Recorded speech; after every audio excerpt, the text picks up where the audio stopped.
Bom, boa noite, pessoal. Estamos aqui começando mais uma live, tendo o prazer de estar compartilhando essa live aqui com o Michel Mendes, né? O pessoal que está tendo a oportunidade, o pessoal que me segue está tendo a oportunidade de conhecer a página do Michel Mendes. Eu tenho certeza que vai vibrar com tanto de coisa, de informação que tem ali, né? Vamos falar da parte de segurança pública, um pouquinho de defesa também, né? Seria GLO e a parte de defesa pessoal, né? Defesa que eu falo a parte das Forças Armadas e defesa pessoal, né? O Michel, eu gostaria que você, então, deixar você se apresentar de forma que o pessoal, aqueles que não te conhecem ainda, possam ter o contato com a sua experiência. Por favor.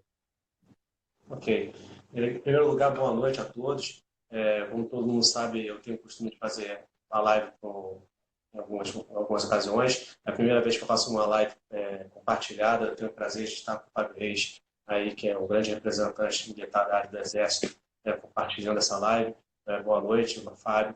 Estamos aí. Bem, para quem não me conhece, eu já fui inspetor penitenciário no Espírito Santo durante 5 anos e meio.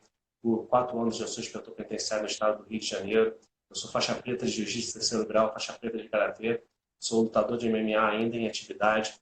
É, Vivo muito esse mundo da luta, né? Já competi em todas as modalidades do esporte, né? Já tenho muita experiência em relação à área prisional, principalmente da parte estilo texano, automatizado, que o Espírito Santo adotou durante um tempo. Eu tive a oportunidade de, antes de sair de lá, conhecer muito bem esse procedimento, né, para um outro procedimento totalmente diferente, em relação ao estado do Rio de Janeiro, né, onde as cadeias ainda estão naquela modalidade antiga, né, mas que ainda vem perpetuando dentro do estado. Né. Eu atualmente trabalho no campus, né, no estado do interior, né, e venho exercendo minhas atribuições funcionais naquela localidade. Agora eu gostaria de te pedir, né, a você, Fábio, para explicar um pouco da sua trajetória no Exército, né, desde quando você entrou até os dias de hoje, né? Como é que foi? Como você entrou? Como que você teve essa trajetória até os dias de hoje? Conta um pouco dessa história para a gente. Beleza, beleza. Então, para quem não me conhece ainda, eu sou o Fábio Reis, sou administrador da página Equipe Tática 01. Falar um pouquinho da página, né? Na página a gente busca trazer um pouquinho da parte de defesa. Quando a gente fala defesa, falo Exército, Marinha e Aeronáutica, a parte de segurança pública, contrato das polícias, né? O máximo de polícia que a gente conseguir do Brasil, né? Bombeiros, o que se tratar dessa parte de segurança pública também. E também a gente faz esse trabalho para promover uma página que prepara os candidatos que quiserem entrar na modalidade do concurso de sargento de carreira, né, o sargento da ESA. Particularmente, o meu desejo era entrar como sargento do Exército, fiz a, a prova a primeira vez, né, estava ali, não passei. Passei para soldado de aeronáutica, fui soldado de aeronáutica por um ano e pouco, né, de eletromecânica, e tive a oportunidade de fazer a prova do Exército mais uma vez, consegui passar. No ano de 97 passei, 98 cursei, né, e atualmente estou como primeiro sargento, né, sirvo no 28 Mil em Campinas, e ano que vem, né, provavelmente devo estar saindo subtenente, né, já chegando já um pouquinho mais próximo do final da carreira. E as oportunidades que eu tive nessa trajetória aqui foi bastante diversificada. Servi 4 anos no Rio de Janeiro, minha primeira unidade foi no Rio de Janeiro. Depois servi 5 anos em Boa Vista, Roraima, um tempinho de selva. Depois da selva fui para Cáceres, no Mato Grosso, onde tive a oportunidade também de fazer um estágio por lá, de adaptação, de operação no Pantanal, né? Voltando um pouquinho aqui em Boa Vista, Roraima, tive a oportunidade ainda de fazer a adaptação à selva e o curso de Geografia na Federal de Roraima também se dá uma visão um pouquinho até geopolítica também de quando se trata do Rio de Janeiro. Estudei 3 anos numa faculdade no Rio de Janeiro, antes de transferir para lá, né? E voltando, saindo de Cáceres, eu cheguei aqui em Campinas, estou em Campinas, vou completar 10 anos agora no final do ano, né? Aqui em Campinas foi um diferencial para mim, porque chegando aqui, eu já tinha tido a oportunidade de fazer, ainda no Mato Grosso, um estágio gerenciamento de crise e negociação, e quando fui chamado para servir como monitor do Centro de Instrução de Garantia da Lei e da Ordem. Garantia de lei e da ordem, quando a gente fala assim, é bom a gente esclarecer também que é uma das funções principais do Exército. As funções do Exército, elas se dividem em três. É a garantia da lei e da ordem, a garantia dos poderes constituintes e a defesa externa. Talvez, no Exército tradicional, o que as pessoas mais conheçam seja a defesa externa, aquele que, né, se utiliza da mochila, ocupando mais a parte assim do terreno. Esse talvez seja a característica que o pessoal conheça mais do Exército. Mas a garantia da lei e da ordem também é uma função, uma missão do Exército Brasileiro. E servindo aqui, eu tive a oportunidade de estar com 7 anos nesse centro de instrução, onde não só participei de algumas operações na parte de acompanhamento, observação, formação dos contingentes.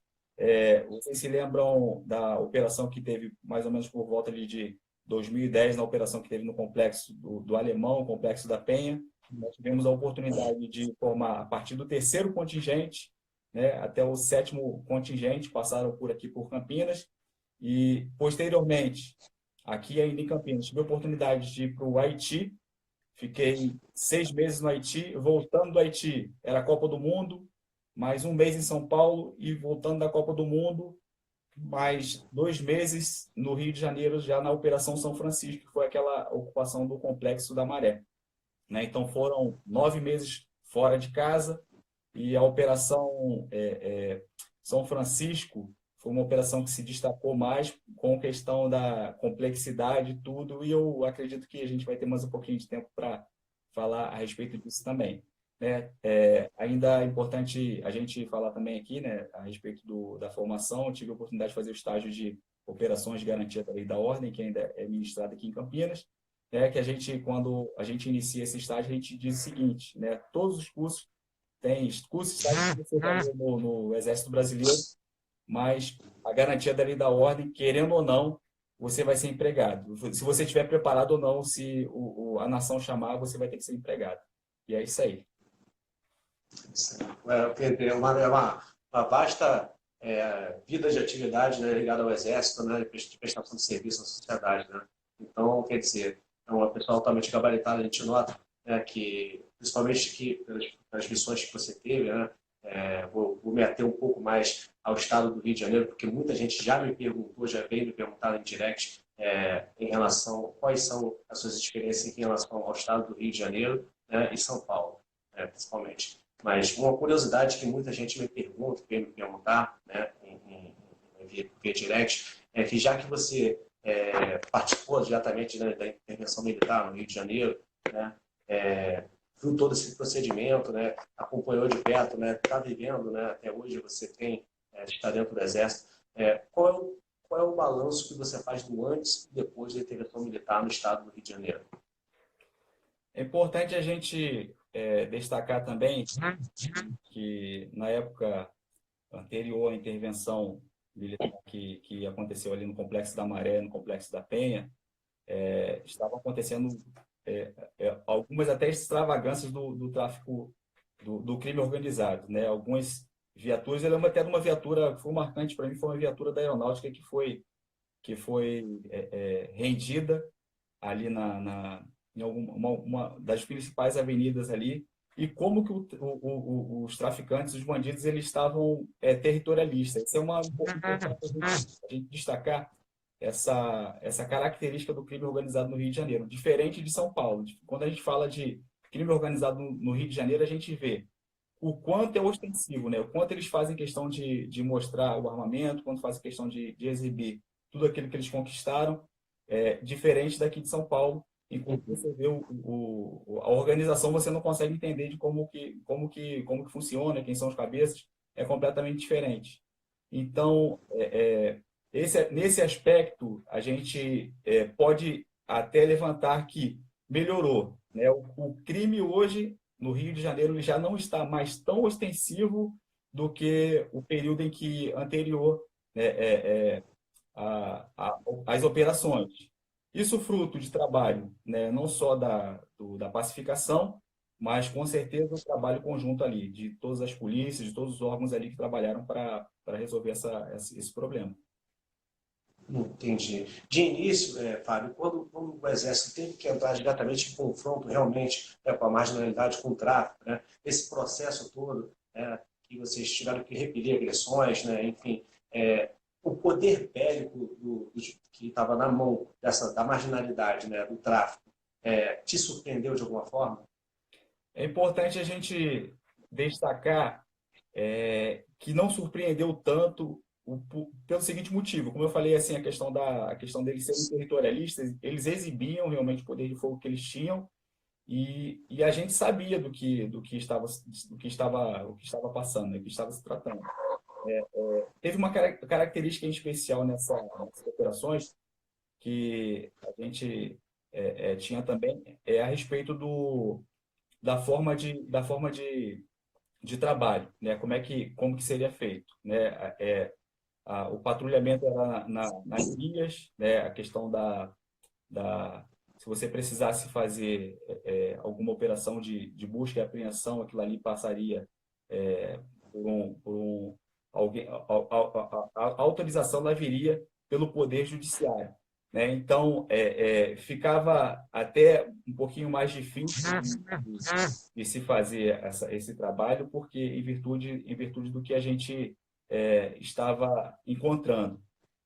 Patrulhamento 24 horas era muito desgastante, né? Então, isso facilitava também para que a gente fosse visto e esse relatório ele foi levantado também, né? Todos esses problemas que a gente enfrentou, ele foi levantado também. Fugindo um pouquinho aqui até da sua pergunta, né? Que você perguntou a respeito do poder bélico. A gente sabia como enfrentar.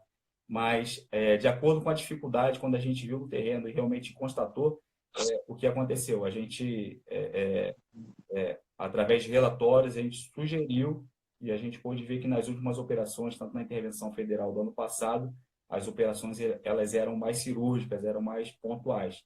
Então, isso aí deu um pouquinho até de facilidade, entre aspas, né, de operar, porque o trabalho ele seria menos desgastante porque seria menos tempo na rua, mas quando saía à rua também, às vezes ficava um tempinho até até bem alto, né? 3 dias, quantos dias fossem necessários. Uhum. Nesse processo todo dessa violência, né, que cresceu nos últimos anos, não só no estado do Rio de Janeiro, de São Paulo, que se destaca esses dois estados, porque foi muito veemente, né, aparece de forma muito clara e muito forte nesses estados, mas também nos estados do Nordeste, né, enfim, em penitenciárias, inclusive. Diante desse processo todo de violência, qual é a sua posição em relação à flexibilização da posse e do porte da arma de fogo, já que o Estado ele se mostra, às vezes, falho em defender o cidadão em algumas ocasiões? Interessante você perguntar isso aí também, porque a gente tem que colocar em pauta a questão do poder psicológico que isso vai causar, né? A operação psicológica que isso causa. Se o marginal ele tiver certeza que você está desarmado, isso aí já vai dar um ganho, uma vantagem, ele vai sair na frente, não adianta. Agora, simplesmente a questão da dúvida, o governo ele pode liberar hoje a posse de arma.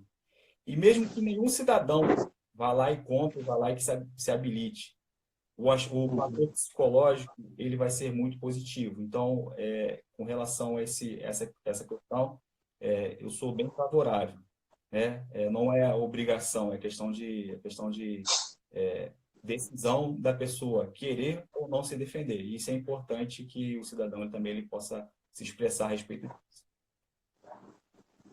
Legal. A gente tem comparação com países vizinhos, né, onde há uma flexibilização da posse e do porte da arma de fogo, né, onde os crimes, né, violentos diminuíram muito em relação aos crimes não violentos, justamente porque o marginal ele sabe que ele pode, né, ir de encontro a um cidadão que esteja armado e que ele possa ter a sua vida em risco também. Por isso ele prefere crimes que não sejam violentos, que não tenham contato diretamente com a vítima, né? Baseado nisso, a gente tem uma noção, né, de que essa flexibilização do porte e da posse de armas de fogo vai beneficiar apenas mais o cidadão do que propriamente a marginalidade, que na verdade o Estatuto do Desarmamento ele veio quase que para tirar, né, o direito do cidadão de bem de ter uma arma de fogo legal em casa, né? Até porque, né, o cidadão de bem, querendo e podendo adquirir uma arma de forma legal, né, seria até uma forma do Estado controlar, né, a quantidade de armamento, né, que estaria, né, no poder do cidadão, né? E mesmo assim o cidadão, em contrapartida, na contramão, também teria uma possibilidade melhor de se defender, né, de garantir a sua segurança, né? Uma pergunta que eu tenho para você também, que muita gente me questiona e me mandou para eu via direct, em relação a um fato que a gente tem observado muito no Rio de Janeiro, não sei se em São Paulo também está assim, mas ex-policiais, ex-militares, né, ex-integrantes do quadro da segurança pública têm sido assediados para que venham trabalhar para o tráfico, para a marginalidade, né? O que você pensa em relação a isso aí, nessa questão, nesse quadro que a gente vive hoje? Isso é tudo a questão de, acho que uma estrutura melhor, né? Um planejamento de carreira até melhor. Eu acho que o Exército talvez ele fique até mais vulnerável porque por existir um serviço temporário, o militar sabe que daqui a tanto tempo, né, 8 anos, ele vai estar na rua, então talvez ele seja até mais assediado até mais fácil que um policial, né? O policial ele tem a sua carreira ali mais ou menos estabelecida, o trabalho estabelecido, então talvez fique até mais difícil, mas eu posso falar a questão da nossa posição, né? A questão do plano de carreira, se ele for até melhor pensado um pouquinho, né? Isso aí talvez possa até coibir, né, o militar de sair, né? Quando sair, né? Porque vai ser uma certeza, né? O militar temporário, quando sair, ele pode buscar o outro lado.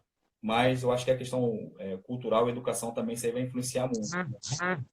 Vem da pessoa. E se ele tem alguma coisa em vista, um plano de carreira, vamos dar um exemplo aqui. Talvez se disponibilizasse nas polícias, né, tanto um percentual de vagas para ex-militares ou então para um outro cargo qualquer que fosse aproveitável, talvez diminuiria essa evasão, vamos dizer assim. É verdade. É, vamos mudar um pouco o foco da conversa, né? Quais as perguntas que você separou para mim? Fala aí. Eu tenho preparado aqui algumas perguntas para você também, né, com relação a respeito do seu trabalho, com relação à função que você exerce, tá?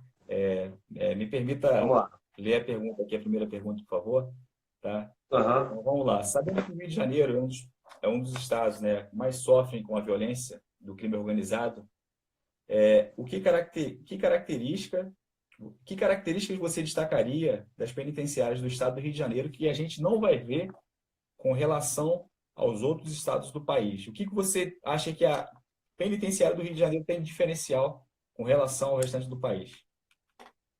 A principal característica é o perfil do criminoso, né? O perfil do criminoso do estado do Rio de Janeiro, do estado de São Paulo também creio que seja assim, seja diferente, é muito diferente do perfil criminoso dos outros estados, né, dos estados da federação. Principalmente pelo poder bélico, pelo poder financeiro, né, que se sustenta. O crime organizado no Rio de Janeiro, ele é organizado, tanto na sua parte fora da penitenciária, como dentro da penitenciária. Ele tem várias ramificações, né? Então, isso aí gera quase que um poder paralelo. Mas o Estado, como a gente vem destacando aqui na conversa, vem lutando bastante, vem melhorando muito a qualidade da segurança pública no Estado do Rio de Janeiro. Eu creio que nos outros estados também, né? Mas isso aí é uma luta, a gente sabe, do nosso presidente, é uma luta dos governadores, né, que têm se empenhado nesse papel, né? Estamos mudando, estamos revertendo esse quadro, mas o que se diferencia do marginal, do perfil do marginal do estado do Rio de Janeiro em relação aos outros estados da federação é justamente isso. Ainda esse poder bélico e ainda esse poder financeiro que se perpetua, né, financiado justamente, a gente sabe, para aquelas pessoas que adquirem esses produtos ilícitos que estão à disposição da venda desses marginais. Excelente. Uma outra pergunta aqui com relação ao perfil das pessoas que exercem a função que atualmente você está exercendo, né? Você é agente do SEAP do Rio de Janeiro, né? Secretaria de Estado de Administração Penitenciária. E a pergunta é a seguinte: uma pessoa normal não escolheria um trabalho com riscos tão grandes, né? A gente, pessoa, né, já tem um diferencial para escolher esse tipo de trabalho, ainda mais no país tão violento que até o último momento a gente está passando aqui, né? Você acha que uma pessoa sem vocação suportaria esse emprego por muito tempo? Por quanto tempo, mais ou menos, a pessoa suportaria passar esse tipo de pressão? Isso aí já foi até tema de outras lives que eu protagonizei. Realmente, para você exercer uma atividade no quadro da segurança pública, no quadro do sistema prisional, é complicado porque você tem que ter vocação para isso. Eu tive companheiros que fizeram curso de formação comigo e no primeiro plantão abandonaram de falar, esse serviço não é para mim. Muita gente acha que vai fazer esse concurso e vai conseguir entrar numa vaga administrativa em algum lugar, mas chega um determinado momento que uma hora ou outra vai se deparar com a atividade fim pela qual ele fez o concurso público, né? Então, vai se chocar, vai ter um choque em relação a isso, porque realmente a gente sabe das dificuldades do sistema, a gente tem que entrar com vontade de mudar essa realidade, né? Isso a gente vem observando, muita gente boa, vem fazendo concurso, vem se dedicando, vem entrando com vontade realmente de mudar a realidade, porque se não for dessa forma, não adianta, não vai continuar até o final. Atividade policial, atividade prisional, atividade do exército, a gente sabe que a pessoa tem que ter vocação para poder exercer as suas atividades, porque as dificuldades são muitas. O meu trabalho, especificamente, como inspetor penitenciário, é justamente educar, chegar ao ponto de educar, reintegrar o marginal à sociedade, quando todos os pontos da sociedade falharam, quando a escola falhou, quando a sociedade falhou, né? Quando todos os elementos da sociedade falharam, né? Aí chega na nossa mão. Quer dizer, a gente tem o trabalho de pegar uma árvore torta e alinhar o tronco, coisa que é muito difícil. Mas é possível? É possível. Mas a gente sabe, por exemplo, que o grau de reincidência, né, das pessoas que cometem crime dá em torno de 80%. Então a gente ainda tem que melhorar muito na parte de ressocialização. Né? Que a função social da pena é justamente essa, ressocializar. Não tem só a função punitiva, né, de punir o indivíduo pelo aquilo que ele fez, mas sim a função social de ressocializar. E essa a gente ainda tem que melhorar muito. Né? Estamos trabalhando para isso. Eu acredito que através da instrução, através da educação, a gente possa fazer com que as gerações que estão vindo já venham muito melhores do que já estão no momento. Né? A gente tem a maior população carcerária de todos os tempos no Brasil. A gente pode reverter isso. Se eu não me engano, são 725 mil presos, né? Em torno disso, algo em torno disso. Então, o que acontece? Realmente é um quadro complicado, mas a gente está trabalhando para melhorar isso e eu tenho fé que nós vamos conseguir. Essa vai ser a nossa vitória final. Beleza. Então, vamos mais uma pergunta, então. Ó. Ter preparo físico é um diferencial em qualquer profissão. Né? Isso aí a gente sabe, né? Mas vamos destacar aqui que você foi além um pouquinho, né? Mestre em faixa preta em Karatê, é isso? Se eu errado, você me corrige, por favor. Em Jiu-Jitsu, terceiro Dan, MMA, ainda, né, faz lutas ainda, né? Fez três lutas televisionadas, né? Você me passou isso aí também. Você acha que isso impõe um pouco de respeito no seu ambiente de trabalho? Eu não digo que impõe um pouco de respeito, porque essa questão do perfil do criminoso aqui no estado do Rio de Janeiro, ele, quando ele entra para a vida do crime, eu tenho para mim que ele não vem respeitando ninguém, não respeita a família, não respeita a sociedade, né? Ele só está ali por ele mesmo e ele está tentando a sorte, né? Ou vai prisão, ou acaba morrendo. Então, não é uma questão de respeito, mas sim uma segurança para mim. Uma segurança para o profissional que está trabalhando, uma segurança de você chegar, saber que você possa sofrer uma situação de risco, que você pode reverter essa situação de risco. O preparo, o condicionamento físico, o preparo técnico, nunca é demais. A gente tem que estar sempre treinando, sempre evoluindo, para justamente, caso a gente passe por um estado de necessidade, a gente possa, né, conseguir sobreviver a esse obstáculo, né, e ademais tocar o nosso serviço, fazer o andamento do nosso serviço normalmente. Certo. Michel, antes de passar para a minha última pergunta aqui, né, já até fazer um esclarecimento, eu vou pedir o pessoal que está assistindo a gente aqui também, tem um campo na parte de baixo ali, uma interrogação. Sim, Se quiser sim. deixar perguntas, estou vendo que tem umzinho ali pintando ali, tem uma pergunta para a gente ainda que a gente vai ler daqui a pouco, tá? Com Mas certeza, com antes certeza. de eu abrir essa pergunta aqui e a gente, né, fazer a conclusão, é, eu queria que você falasse um pouquinho. Eu vi que sei que você está com um projeto aí a respeito de defesa pessoal, né? Falou até a respeito de defesa pessoal com, voltado para as mulheres, né? Eu queria que você falasse um pouquinho desse projeto para a gente, quando é que vai estar no ar, como é que está andando esse projeto aí? Pois eu já estou trabalhando num projeto, né? O grande diferencial de você trabalhar com um projeto voltado para mulheres, a gente sabe que existe uma diferença física, né, entre o homem e a mulher, isso a gente não tem como mudar isso. Mas a gente, através de um condicionamento técnico, né, e ações rápidas, explosivas e que sejam diretamente focadas na defesa, né, a gente pode fazer com que uma mulher reverta uma situação de perigo, uma situação de agressão. Né? Então, eu tenho trabalhado em cima disso. Situações que que a mulher possa se defender, entendeu? De forma rápida, clara e objetiva. Né? Sem que tenha muitos movimentos. Eu dou preferência a movimentos únicos. E assim disso, desse projeto que eu estou trabalhando. No momento, estou fazendo filmagem, né, em relação ao vídeos, em relação à defesa pessoal, de um modo geral. Como eu prometi, uma semana inteira de defesa pessoal, um vídeo por dia. A gente já filmou já 4 vídeos. As pessoas acham que é simples, mas não é tão simples assim como parece. Filmar, a gente tem que pegar um ângulo bom, tem que pegar uma luz boa. Às vezes a gente faz a posição várias vezes, mas não ficou com uma luminosidade boa, né? A câmera não ficou num posicionamento correto. Então, a gente, para prestar um bom serviço, né, a gente tem feito isso de forma bem técnica e bem devagar, para que as posições como forem apresentadas, elas sejam realmente de agrado de quem está assistindo, de quem está buscando esse serviço na nossa página. Né? Agora, o serviço a prestação, né, da defesa pessoal feminina, a gente está trabalhando nesse projeto e tenho certeza que vai surpreender. A gente já está com muitas ideias aí, vai ser uma semana inteira também de defesa pessoal feminina, somente voltado para as mulheres. Beleza, beleza. Eu vou abrir a pergunta aqui, então. Vamos ver Vamos o lá. que tem para a gente aqui. Vamos lá, do Gustavo Henrique, quais são todos os artigos usados mais? Eu não entendi a pergunta aqui, não sei se ela fugiu um pouquinho de contexto, não sei se você conseguiu compreender a pergunta dele. Quais são todos os artigos Uhum. mais?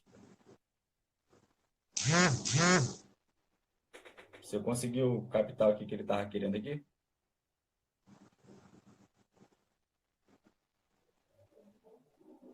Eu vou, eu Tem vou. uma colocação aqui que o participante da live está colocando em relação ao preparo psicológico, pode-se dizer assim, né, resumindo a pergunta dele, em relação ao preparo psicológico para a pessoa para adquirir uma arma. Gente, não é qualquer pessoa que vai adquirir uma arma no balcão de uma padaria, né, no balcão de um bar. Tem todo um processo, tanto psicológico, né, que ele tem que ser gabaritado, né, como um processo técnico para adquirir essa arma. Não é simplesmente colocar a arma na mão do cidadão, mas sim capacitá-lo e assim sim ele vai adquirir a arma dele, gente. Então, quer dizer, ter uma arma em casa também é diferente de você ter porte de arma. A posse, acredito que talvez nem todos da live tenham esse conhecimento, a posse da arma de fogo permite que você tenha a sua arma dentro da sua casa e das suas dependências. O porte da arma permite que você transite por o território nacional. Agora, contudo, para você adquirir esse direito, né, que é um direito administrativo, você adquirir isso, você tem que fazer todo um processo psicológico, técnico, não é simplesmente comprar arma. Né? Então, acho que essa que é a pergunta que o seguidor tem colocado aqui. Né? Acredito que Legal. ele tenha sanado a resposta. Beleza, só para concluir, então, da minha parte, é Uhum. interessante a gente colocar também a respeito de como seria o preparo psicológico para participar de algum tipo de operação, né? Eu acho que é interessante a gente falar também, né? Porque Sim, sim, com talvez tenha muita certeza. gente que pensa assim, não, quero entrar para a polícia, quero entrar para o exército, seja qual for o sonho dele, e não se vê, não consegue se ver numa situação dessa, né? Existe alguns aspectos que a gente precisa relacionar que talvez muitas pessoas no Rio de Janeiro sofram e não saibam, né? Que a gente até chama de estresse de combate. o estresse de combate ele começa a trazer uma série de reações no nosso organismo que a gente identifica nitidamente na população do Rio de Janeiro. Vou dizer aqui um aspecto do estresse de combate. Perder a noção do perigo. Seria vou dar um exemplo aqui, o militar, né, começa a trocar tiro, num dia ele está com medo, tal, e daqui a pouco ele está atravessando a rua sem fazer um lance corretamente. Eu vejo nitidamente aqui nos vídeos no Rio de Janeiro, quando começa um tiroteio, a polícia está trocando tiro e a mãe está com um filho, levando o filho para a escola e está atravessando a rua, como se nada estivesse acontecendo, né? Vamos colocar outro aspecto aqui. Perder a audição, né? Você ouve o primeiro tiro e daqui a pouco, quantos tiros foram disparados? Né? Foram disparados 30 e tantos tiros, eu só ouvi um. Você perdeu a audição. Vamos levantar um outro aspecto aqui, sudorese, né? Você começa a suar de forma demasiada. Esse seria um outro aspecto, né? Taquicardia, seu coração começa a bater muito forte. E isso faz com que também, né, o sangue ele vá para as extremidades, né? Para a mão, para os grandes membros, para as mãos, para os braços, para as pernas. Isso serve para quê? A defesa natural do corpo é ou correr ou lutar, né? E isso aí também traz um problema que você conseguir destravar o momento, você conseguir executar um tiro. E detentor desse conhecimento de que pode acontecer tudo isso aí, às vezes, com o seu corpo, você começa a controlar. Você não tem medo? Pô, medo, certeza, todo mundo tem, né? Todo mundo que estava comigo, eu, sentia medo. Na primeira troca de tiro, sentia vontade de vomitar, né? Dá vontade de ir no banheiro, tudo, acontece tudo ali, mas daqui a pouco já começa, parece que tá um vazio ali ali dentro. Ali, começou a trocar tiro e vai ser só mais uma troca de tiro.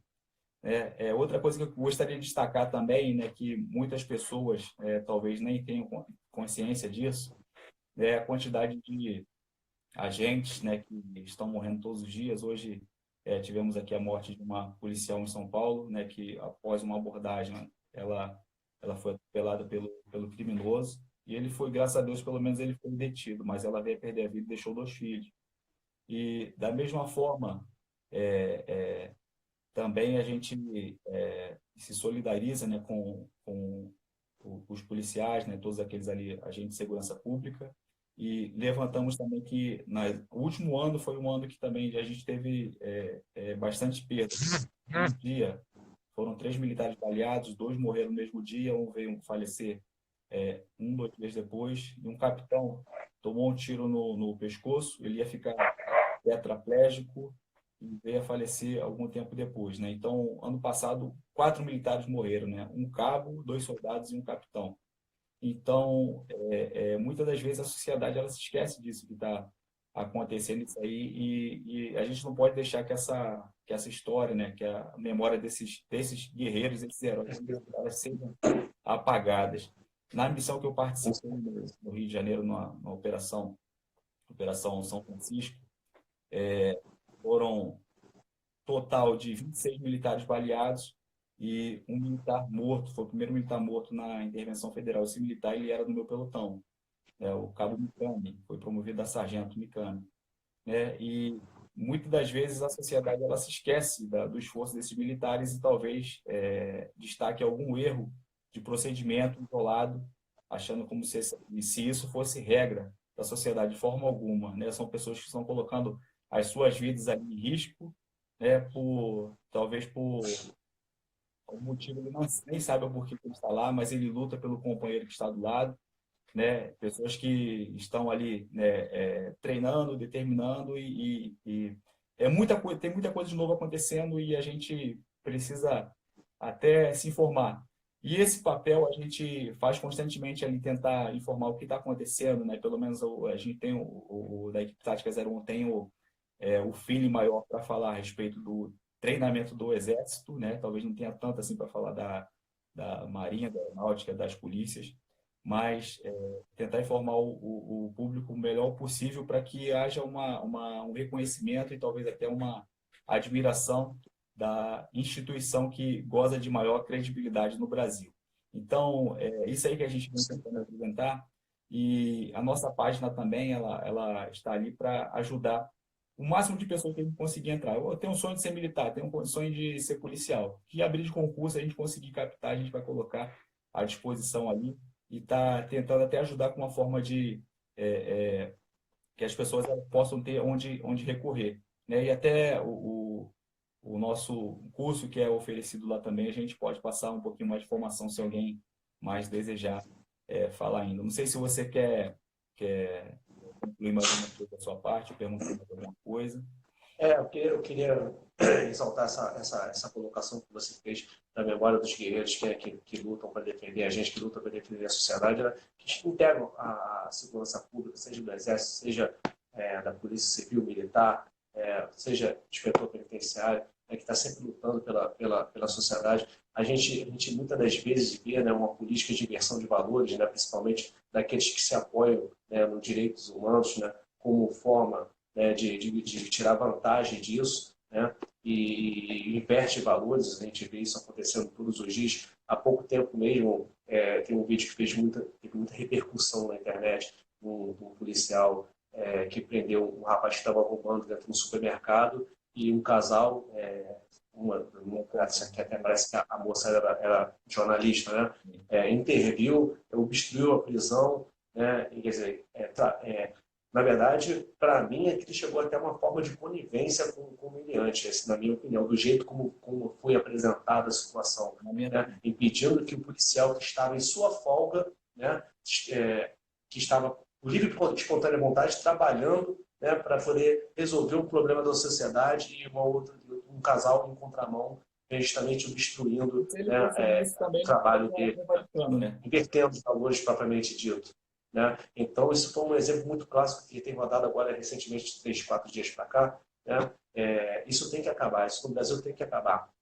Marginal é marginal, cidadão de bem é cidadão de bem. A gente tem que defender os cidadãos de bem, entendeu? Independentemente, existem os direitos humanos, existem, mas os direitos humanos têm que ser para os dois lados, principalmente. O que a gente vem se observando é a gente que tem que se aproveitar dessa questão, né, para poder justamente tirar proveito disso, né, dos direitos humanos, achando, né, destacando como se estivesse do lado da população, e não, justamente tirando proveito próprio para se autopromover ou com outros objetivos até ilícitos, né? Então, a gente tem que atentar para isso, galera. A gente tem que valorizar nossos profissionais de segurança pública, entendeu? Porque eles estão ali no dia a dia, lutando pela gente, né? E a gente não pode esquecer disso, que quem é do bem, quem é do mal é do mal. Outra coisa que eu queria colocar, que chegaram a criticar muito o governador do estado do Rio, pela aquela questão daquele ato, né, dele comemorar o abatimento do marginal, que tinha quase incendiado um ônibus com opção de gente dentro, né? Enfim, aquilo ali, muita gente não entendeu que aquilo ali não é comemoração da morte de uma pessoa, aquilo ali é comemoração da vitória do bem sobre o mal, né? O mal estava prestes a cometer vários homicídios, né? Cometer uma tragédia, mas aí um cidadão de bem, né? Um guerreiro do Estado do Rio de Janeiro, né, da Polícia do Rio de Janeiro, conseguiu eliminar aquela ameaça, né, e salvar aquele monte de passageiros que ali estavam, né, na iminência de ter uma tragédia. Né? Então, é isso que ele comemorou. Eu acredito que é isso que ele estaria pensando naquele momento, né, a vitória do bem sobre o mal. E eu creio que tem que ser sempre assim, entendeu? Que tem que, toda vez que o mal venha em confronto com o bem, porque em confronto com a polícia, entendeu? Que tenha que ter aquele tipo de resultado ou a prisão. E que a sociedade não tem que criticar, mas que apoiar, justamente para que os nossos guerreiros possam continuar prestando esse serviço sem medo de represálias, sem medo de sofrer qualquer tipo de crítica, né? Mas justamente sempre a favor da sociedade. E eu acho também que quem critica corre um sério risco de sofrer as consequências também lá na frente, né? Porque isso aí vai enfraquecer a polícia, vai enfraquecer a questão da segurança pública e isso aí acaba sendo um tiro no pé, né? A gente não pode se esquecer disso aí, né? Michel, por mim, aqui tá encerrando aqui as perguntas. Geralmente a gente deixa uma oportunidade para as pessoas que estão na live fazer algumas perguntas, né? Vamos deixar uns 2 minutinhos, 3, para ver se aparece alguma pergunta aí, né? Para a gente poder tirar alguma dúvida, que sempre fica, né? A gente fez esse bate-papo legal aqui, mas sempre tem alguém que tem alguma dúvida em relação ao assunto, né? Alguém que queira perguntar alguma coisa, por favor, pode lançar o seu questionamento, né? A sua pergunta, que a gente daqui está disposto a responder. Alguém aí? Última chance. É, Ah, beleza. Enquanto o pessoal está pensando na pergunta aí, eu queria só aproveitar para agradecer, né, essa oportunidade desse bate-papo aqui. Eu acho que, né, foi até bastante até esclarecedor acerca da sua profissão, né, e a oportunidade também um pouquinho de falar, né, daquilo que a gente vem fazendo. Então, é super válido aqui, né? obrigado. Eu acho legal, né? Na semana passada, tem até na minha, né, vou pedir o pessoal aqui, pedir licença aqui para convidar, você tem um público muito grande, que eu gostaria de convidar o pessoal para seguir a minha página também, né, @equipe tática 01. Há 15 dias atrás, a gente fez uma live com um capitão que foi comandante de companhia lá no Complexo da Maré, né? Ele estava lançando um livro, né, Liderança ao Extremo, né? Eu acho que isso aí, para quem gosta de se aprofundar um pouco mais, né, nesse assunto, né, a gente tem essa oportunidade, né, de literatura, né? Aproveitando mais um pouquinho também, quando chega a pergunta, vou falar aqui, ó, quem quiser se inteirar um pouquinho mais a respeito da intervenção lá a pacificação, Complexo do Alemão, Complexo da Penha. Não sei se você conhece esse livro aqui, ó, A Retomada do Complexo, né? É interessante quando a gente fala isso aqui, temos aqui o André Monteiro, que era sargento do BOP. Se eu não me engano, ele foi um dos candidatos a governador do Rio de Janeiro também nas últimas eleições, né? Já era subtenente, André Monteiro, né? E coloca uma experiência bastante particular, né? E ainda, esses dias eu tive a surpresa de achar mais um livro aqui, ó, né? Vou mostrar mais um livro aqui, ó. A Guerra na Era da Informação, né? De Alessandro Vissaco. Justo na primeira página, deixa eu só mostrar para você aqui, fala a respeito de uma operação no Complexo da Maré. Diz a data, tudinho, e fala na primeira página, logo aqui em seguida, na próxima página, já fala do pessoal o qual estava, não vai dar para ver, né? O qual estava fazendo parte. Então, é mais um livro que fala a respeito do que se tratava. Então, quem quiser se aprofundar mais, Vale a pena conferir. tem bastante oportunidade aí, bastante literatura para a gente pesquisar, estudar e realmente falar com base daquilo que está acontecendo no Brasil, né? Que está acontecendo em especial no Rio de Janeiro. Bastante material para a gente aí também.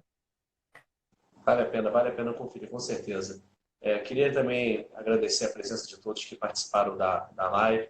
Realmente foi muito gratificante estar com o Fábio Reis aqui, um baita profissional do Exército, né, de alto gabarito, estar aqui esclarecendo todas as dúvidas e questionamentos que muitos de vocês me fizeram via direct, para que eu colocasse em pauta, né, em relação à live. Eu acho que foi muito esclarecedor, ele esclareceu muitos pontos da questão da atuação do Exército na intervenção militar no estado do Rio de Janeiro.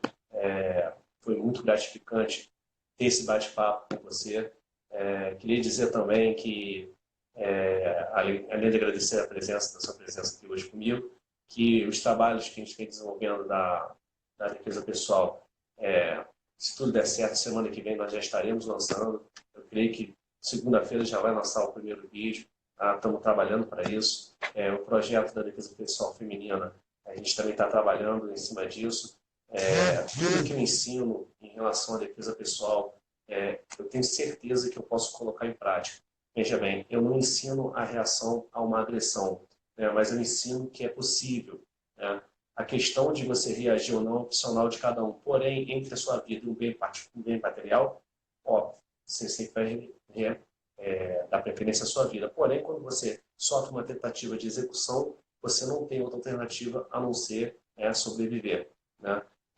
Estar preparado para uma situação de risco é uma obrigação para o agente da segurança pública. torna uma pessoa comum, é um direito, né? A legítima defesa é um direito de todos, é garantido constitucionalmente, através do direito à vida, no artigo 5º da Constituição, assim como o artigo 23 do Código Penal, né? E em relação aos trabalhos, podem ficar tranquilos, já estão sendo elaborados. Se tudo der certo, não vou prometer, galera, para a semana que vem, mas o objetivo é esse, né? Lançar semana que vem esse trabalho desse pessoal em relação a vários posicionamentos diferentes. Então, eu vou classificar as posições como básicas, intermediárias e avançadas, né? E vou lançar, dentre essas 7, uma classificação de cada uma. Depois eu vou trabalhar em cima do projeto de defesa pessoal feminino, né? E vou fazer também 7 vídeos e lançar um vídeo por cada dia da semana. Está tudo sendo feito com muito afinco, né? Com muita seriedade. Tudo que eu ensino, eu repito para vocês, é que eu tenho a condição de colocar em xeque, de colocar em prática, né? De mostrar que aquilo ali é possível. Então, eu trabalho justamente dessa forma, né? Espero que eu agrade a vocês, espero que vocês gostem, curtam o trabalho, né? E vamos lá, vamos que vamos. Fábio, obrigado por tudo aí, tá? Pelo bate-papo esclarecedor. Quer colocar mais alguma coisa aí? Não, só despedir aqui. Para mim foi um prazer estar te receber, né? Estou à disposição aqui. Prazer Se foi meu. precisar chamar aqui, a gente responde aqui de Campinas, São Paulo. Beleza? Valeu, um abraço aqui do Rio de Janeiro. O momento eu estou em Macaé, tá? Uma cidade do interior do estado do Rio de Janeiro. É uma satisfação ter você aqui comigo hoje, né? Obrigado por tudo aí. Com certeza, muita gente vai falar dessa live aí. Agradecer a sua presença e sempre pode contar comigo o que você quiser. Vamos estar sempre em prol da sociedade e em prol da segurança. Beleza? Beleza? Eu Forte curto Macaé, abraço. eu sou carioca também. Estou refugiado aqui em São Paulo, aqui, escondido. É, Beleza? você já conhece a área. Um abraço. Qualquer coisa, se precisar, tamo junto, tá? Um abraço aí, fica com Deus. Beleza, beleza. Até mais. Até mais.